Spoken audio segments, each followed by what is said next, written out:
83%, Dana, say they are solidly locked in. That is the stickiness of his support. 11% of Trump supporters are leaning to someone. They consider themselves sort of leaners. 5% still deciding.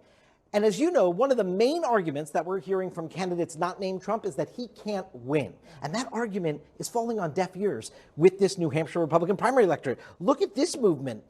Donald Trump back in September, 51% of likely Republican primary voters said he had the best chance of winning a general election.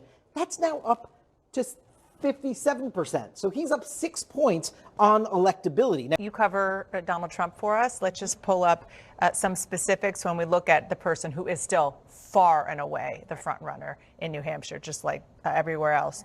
Policy position, 67%. Physical and mental fitness, 63%. Understanding people like you, 60. Honesty and integrity, 46. Temperament, 37. I don't think anything in those numbers will, particularly at the end, are surprising. But I was in New Hampshire as well last weekend for Donald Trump's rally in Claremont, a small town in New Hampshire. And I talked to voters, and they are very excited about him, even though other people are trying to make a play for the state. They think that this is a place where they can gain enough support to maybe become second place, the Trump alternative. A lot of the voters that I talked to at that rally were all in on Donald Trump. It very much supports the poll numbers that say, you know, the people who have decided and the Trump voters who have decided are very much with him. And that is what I keep hearing on the road, not just in New Hampshire, but in all the other states as well.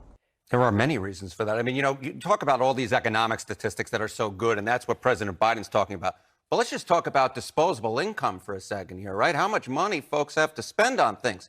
That's down this quarter from last quarter. It's down considerably from it was during the first year of the Biden administration. Wow, 3.4%. Down it's down a lot, right? And historically speaking, if you go back, you know, since the 1960s, you would in fact see that on average, obviously incomes would be up closer to 4%. So there is this disconnect, but I don't think there's this disconnect between Americans and what's actually going on. I think there might be this disconnect between what President Biden thinks is going on and what is actually going on. Why don't we just talk about living, right?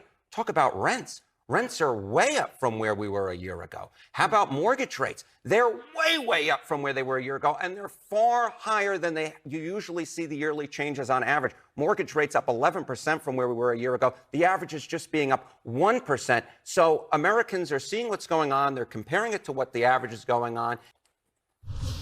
It's called Bidenomics with a plan that's working. It's not an accident. It's my economic plan in action.